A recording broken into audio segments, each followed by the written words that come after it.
Guys, कैसे हो आप सब? आई होप सब बढ़िया होंगे। तो हमने स्टार्ट किया था व्यावसायिक सेवाएँ क्या होता है, ठीक है? तो हम इससे पहले कई वीडियोज़ में ये पढ़ चुके हैं कि व्यावसायिक सेवाएँ क्या होता है, जिसमें हमने बैंकिंग सेवाएँ के बारे में अच्छे से पढ़ लिया, बीमा के बारे में पढ़ लिया कि बीमा क्या होता है और वो कितने प्रकार के होते हैं, और जितने प्रकार के होते हैं हमने उन सबको अच्छे से डिटेल में एक्सप्लेन करके पढ़ लिया है। तो जो आज इस वीडियो पे नया आया है उसको बता दूँ कि इससे पहले भी मैं बहुत सारी वीडियोज़ बना चुकी हूँ, तो आप जाके देख सकते हो, लिंक आपको डिस्क्रिप्शन बॉक्स में मिल जाएगा, ठीक है? तो आज हम पढ़ रहे हैं व्यावसायिक सेवाएँ क्या, संदेशवाहन सेवाएँ क्या होता है, कि यानी संदेशवाहन मतलब इन्फॉर्मेशन वगैरह हम कम्युनिकेशन वगैरह हम कैसे करते हैं, ठीक है? तो देखो, जब हम कोई व्यापार करते हैं, बिज़नेस करते हैं, तो एक तो होता है कि बिज़नेस बहुत दूर-दूर भी हो सकता है। मतलब अगर हम माल बेचने का काम कर रहे हैं कि माल खरीदते हैं फिर हम बेचते हैं, तो हो सकता है ग्राहक हमसे बहुत दूर हों, या फिर जो व्यापारी है जो बड़ी मात्रा में माल खरीदता है फिर ग्राहकों को बेचता है, तो हो सकता है वो व्यापारी जिस जिस भी उद्योग से माल खरीदता है वो उद्योग बहुत दूर हो सकता है ना? तो और कुछ सहायक क्रियाएँ भी होती हैं कि मतलब जब हम बिज़नेस करते हैं तो उसमें हमें कुछ जैसे माल को एक स्थान से दूसरे स्थान पर पहुँचाने का काम होता है, या फिर लोन लेना वगैरह ये सब। तो कुछ ऐसी सहायक क्रियाएँ भी होती हैं जिसमें हमें ये मतलब पूरा बिज़नेस चलाने के लिए हमें संदेश वाहन की ज़रूरत पड़ती है, कि मतलब जैसे दूर लोग हैं तो हम उनसे कॉल पे बात करके पूछ सकते हैं, इन्फॉर्मेशन ले सकते हैं, जानकारी वगैरह ले सकते हैं। और जैसे माल का ऑर्डर देना है, कुछ जानकारी लेनी है, कुछ बताना है या कुछ पूछना है, तो वो सब हम संदेश वाहन के द्वारा करते हैं, ठीक है? इसमें क्या होता है कि जैसे हम या तो सामान से आजकल क्या होता है, कुरियर होता है कि सामान हम डिलीवरी करते हैं, तो हम इन्फॉर्मेशन फ़ोन पर ही कर लेते हैं कि सारी इन्फॉर्मेशन दे देते हैं, एड्रेस वगैरह, वो भी हमें प्राइस वगैरह नेट पर ही बता देते हैं। तो वो सब क्या कहलाता है, संदेशवाहन सेवाएँ, कि मतलब घर बैठे ही हम सारी जानकारियाँ जान लेते हैं, ठीक है? तो बिज़नेस में भी ऐसे ही होता है कि माल का ऑर्डर देना या फिर उसकी जानकारी लेनी है, या फिर कंपनी वाले बहुत सारा माल मँगा रहे हैं, व्यापारी, वो कैसे जानकारी ले सकते हैं, ऑर्डर कैसे दे सकते हैं, कुछ सुझाव देना है, कुछ जानकारी लेनी है, तो वो सब क्या करते हैं, वो संदेश वाहन से ही करते हैं, यानी कॉल से, इंटरनेट से, कंप्यूटर से, इन सब से करते हैं, ठीक है? तो लेकिन क्या होता है कि संदेश वाहन ये कंप्यूटर, लैपटॉप, फ़ोन, इंटरनेट ये सब तो अब आया है, लेकिन इससे पहले जनरेशन में क्या होता था, बहुत पुरानी चीज़ें होती थी। तो वो सब हम पढ़ेंगे इसमें कैसे होता था और उन्हें क्या कहते थे, ठीक है? संदेश वाहन व्यापार की एक मुख्य सहायक क्रिया है।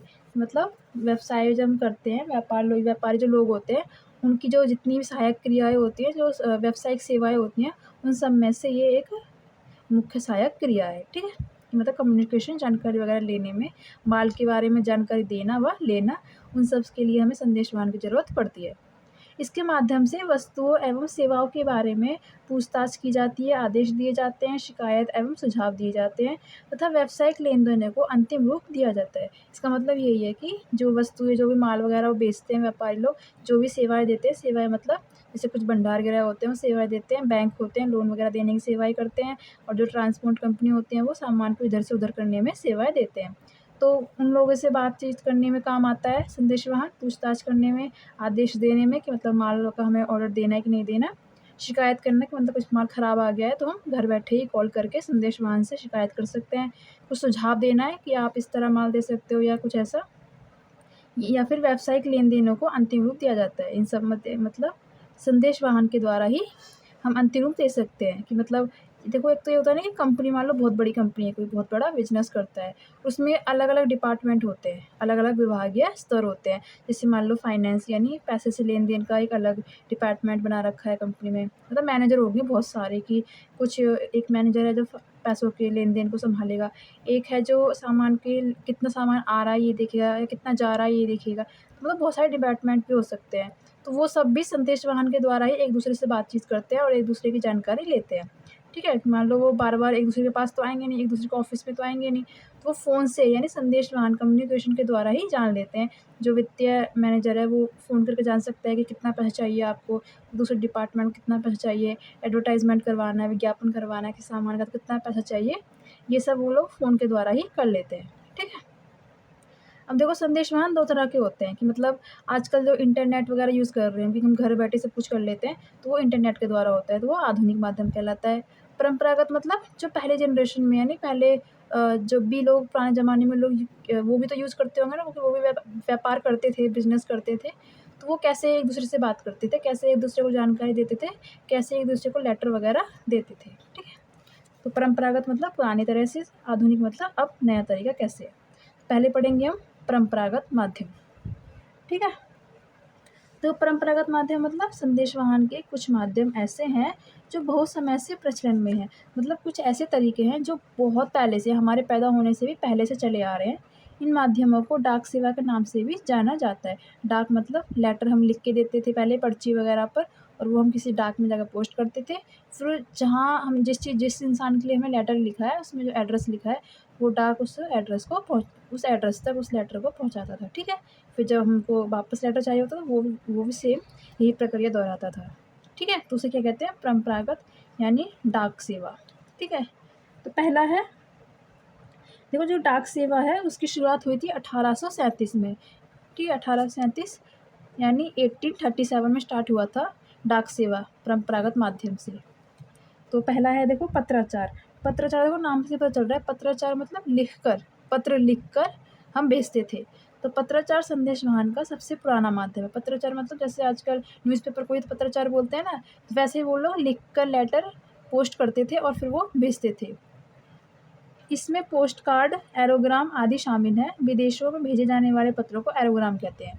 मतलब अगर एक देश से दूसरे देश में पत्र भेजा जा रहा है अगर, तो उसे एरोग्राम कहते हैं। ठीक है, पोस्ट कार्ड समझ गए होंगे कि पोस्ट हम लिख कर पोस्ट कर देते थे, और फिर वो जो डाक क्या होता है वो हमारा पोस्ट जिसको लिखा है उस तक पहुँचा देता है, उसे क्या कहते हैं, पत्राचार संदेशवाहन। ठीक है, दूसरा है तार। तार देखो एक तरह से होता है कि एक फ़ोन की तरह से होता है कि उसमें ना हम मतलब अपना लेटर लिख कर, जो तार जैसा होता है उसमें अपना लेटर लिख देते हैं, एड्रेस लिख देते हैं कि कहाँ तक वो लेटर जाना है, वो वहाँ तक फिर पहुँचा देता है। तो तार दूरस्थान मतलब जो दूर दूर तक जगह पर भेजना है, अगर स्थानों पर संदेश भेजने का एक अच्छा साधन है। संदेश भेजने वाला जो भी संदेश तार में लिखता है वह ज्यों का त्यों प्राप्तकर्ता के पास पहुँच जाता है। इसका मतलब क्या है कि वो जिस तरह का संदेश लिखा वैसे कि सेम टू सेम, वैसे के वैसे प्राप्तकर्ता के पास पहुँच जाएगा। प्राप्तकर्ता मतलब जिसके इंसान के लिए हमें लेटर लिखा है। ठीक है, तो देखो संदेश से पहले क्या होता है कि ये तार है। संदेश पहले तार घर से दूसरे स्थान पर स्थित तार में घर में जाता है।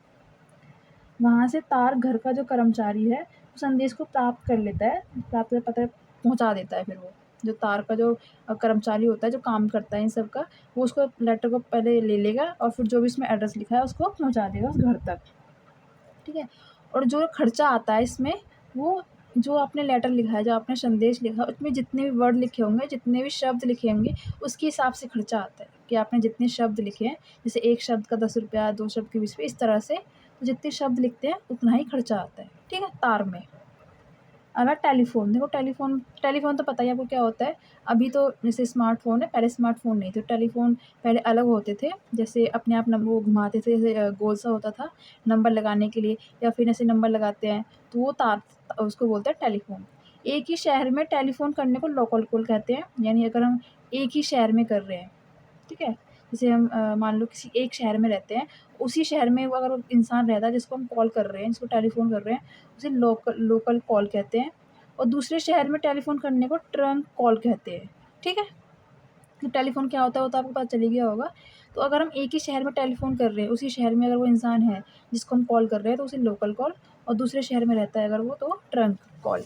ठीक है, जैसे मैंने लिखा आप इस तरह से लिख के आ सकते हो, आपको पूरे नंबर मिल जाएंगे। आपको ऐसे हाईलाइट वगैरह करने की ज़रूरत नहीं, क्योंकि इतने नंबर का आता नहीं है क्वेश्चन, 3 नंबर या 4 नंबर का ही आएगा बस। ठीक है, अब है यूपीसी। यूपीसी मतलब अंडर पोस्टल सर्टिफिकेट। ये एक तरह से रसीद होती है, एक तरह से रिसिप्ट होती है जो हमें दी जाती है। यह उस डाक प्रमाण पत्र से है जो डाकखाने द्वारा पत्र को डाक में डालने के प्रमाण के रूप में जारी किया जाता है। तो इसका मतलब क्या है कि जब हम लेटर उस डाक को दे के आएँगे, उस डाक के ऑफ़िस में दे के आएँगे अपना लेटर कि हमें ये लेटर पोस्ट करना है, तो वो हमें उसके बदले में ये यूपीसी नाम का प्रमाण पत्र देता है कि हाँ, आपके पास प्रूफ़ होता है कि हाँ, आपने लेटर ऐसे पोस्ट किया था। ताकि जिसको आप लेटर पोस्ट कर रहे हो, अगर वो ये बोल दे कि आपने लेटर पोस्ट किया ही नहीं था, मेरे तक पहुँचा ही नहीं, तो आपके पास एक प्रूफ़ होगा कि आपने लेटर पोस्ट किया, आपके पास एक प्रमाण पत्र मिल जाता है। ठीक है? तो इसे कहते हैं यूपीसी। ठीक है? तो मतलब जो अगर झगड़ा-वगड़ा अगर हो जाए कि आपने लेटर लिखा नहीं था, झूठ बोल रहे हो वगैरह-वगैरह, तो उस झगड़े से बचने के लिए ये सर्टिफ़िकेट उसको दिया जाता है, जो प्रेषक होता है, यानी जो लेटर लिखने वाला होता है। ठीक है? अब है पंजीकृत डाक। पंजीकृत मतलब रजिस्टर्ड ऑफ पोस्ट। इसका मतलब क्या होता है, वह है जिसमें यह सुनिश्चित किया जाता है कि डाक वास्तव में प्राप्तकर्ता के पास पहुँच गई है या यह प्रेषक के पास वापस आ गई है। तो मतलब रजिस्टर्ड डाक मतलब लिखा जाता है उस लेटर पर कि वो जो लेटर आपने भेजा है प्राप्तकर्ता को, जिस इंसान को भेजा है, वो उस तक पहुँचा भी है या नहीं। ये जानने का हक होता है प्रेषक को कि वो लेटर पहुँचा भी है कि नहीं। तो इसमें एक चीज़ और होती है कि जो प्रेषक है जिसने वो लेटर लिखा है, अगर वो ये जानना चाहता है कि वो लेटर वास्तव में यानी जो जिस इंसान को लिखा था उसने पढ़ा भी है या नहीं पढ़ा है, उस तक पहुँचा है कि नहीं पहुँचा है, तो उस डाकखाने में एक सुविधा और मिलती थी, यही पंजीकृत डाक। ठीक है?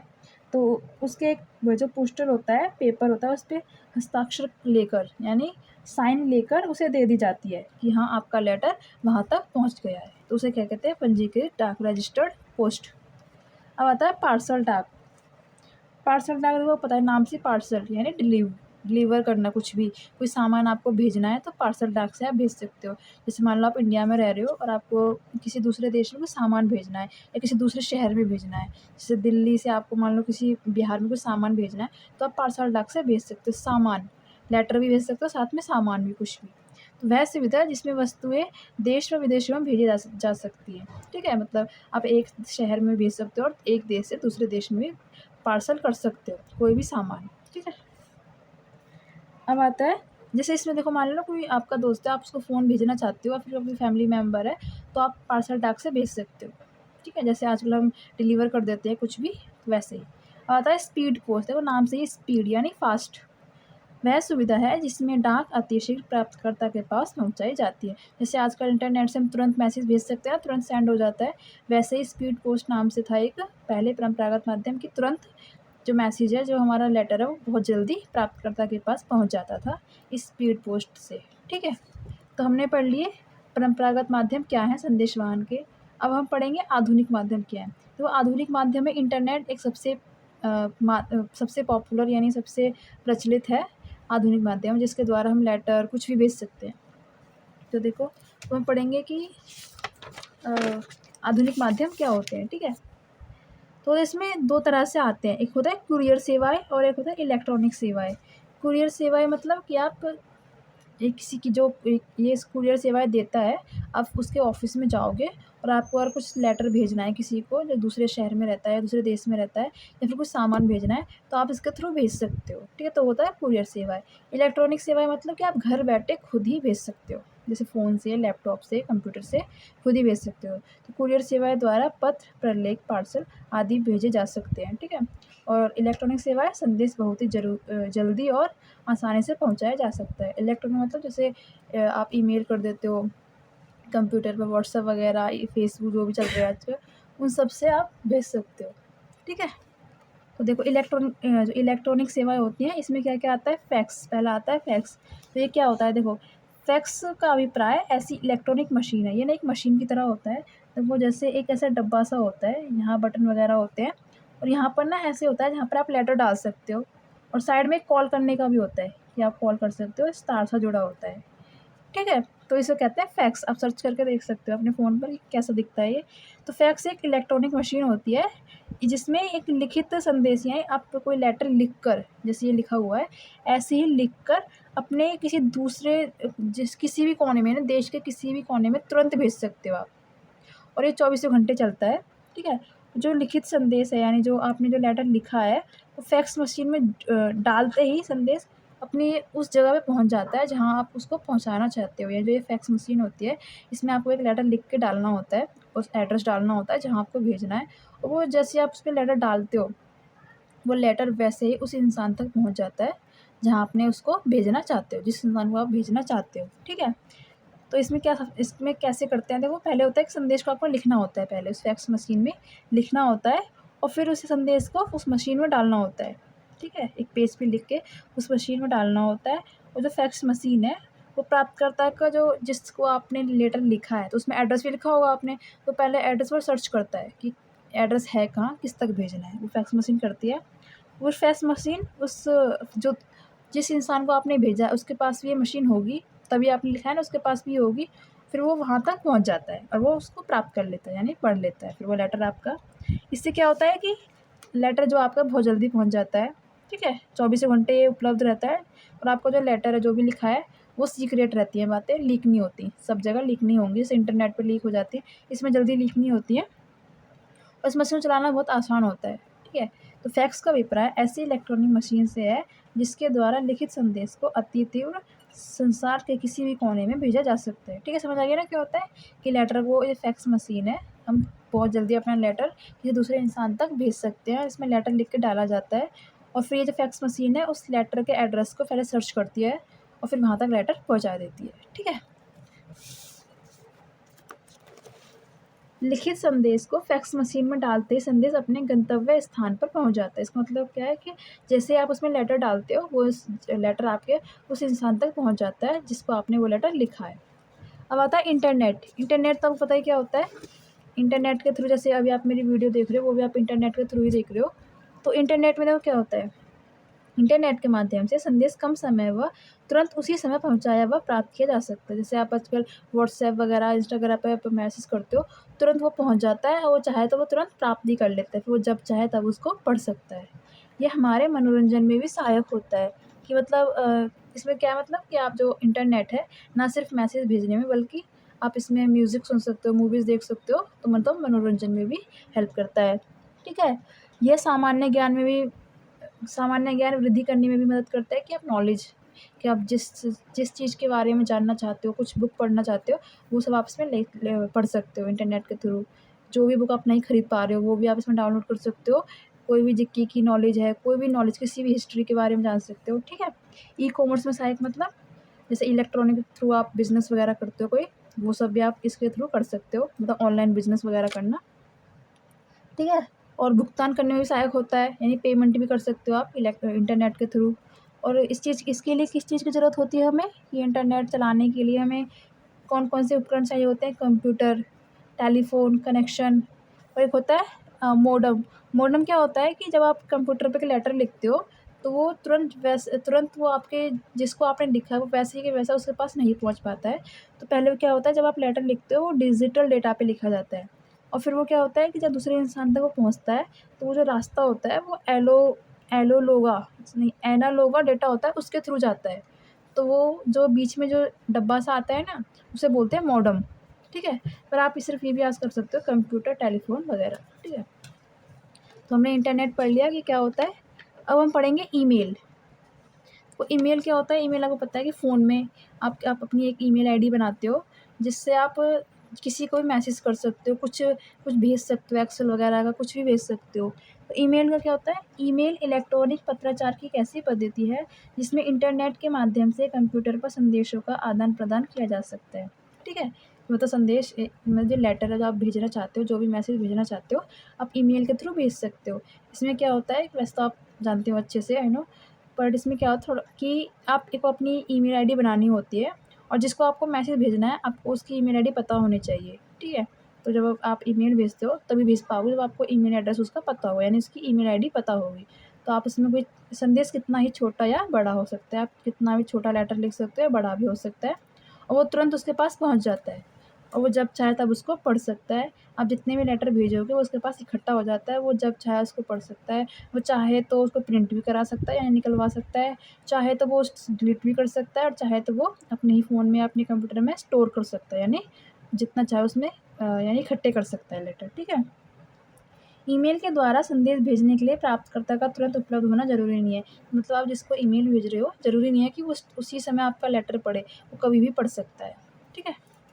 प्राप्तकर्ता जब चाहे संदेश देख सकता है, मतलब यही है कि जब चाहे वो उसको लेटर को देख सकता है और पढ़ सकता है और ये इंटरनेट के थ्रू होता है, ठीक है। तो आई होप आपको समझ आ गया होगा संदेशवाहन सेवाएँ क्या होती हैं। तो अगर आपको मैंने समझाया हुआ समझ आ रहा है, तो आप मेरे चैनल को सब्सक्राइब कर सकते हो, ताकि आगे मैं जितनी वीडियोज़ बनाऊँगी वो आप सबको ईज़िली नोटिफ़िकेशन मिल सके। और अगर आपको मेरी वीडियो अच्छी लगती है तो मेरी वीडियो को लाइक करें और अपने दोस्तों के साथ शेयर करें और आप मुझे फ़ीडबैक भी दे सकते हो कि मैं कैसा पढ़ाती हूँ, अच्छा पढ़ाती हूँ या नहीं। और आप कमेंट कर सकते हो, अगर आपको कोई डाउट है तो मैं आपके कमेंट का रिप्लाई ज़रूर दूँगी। Okay, thank you.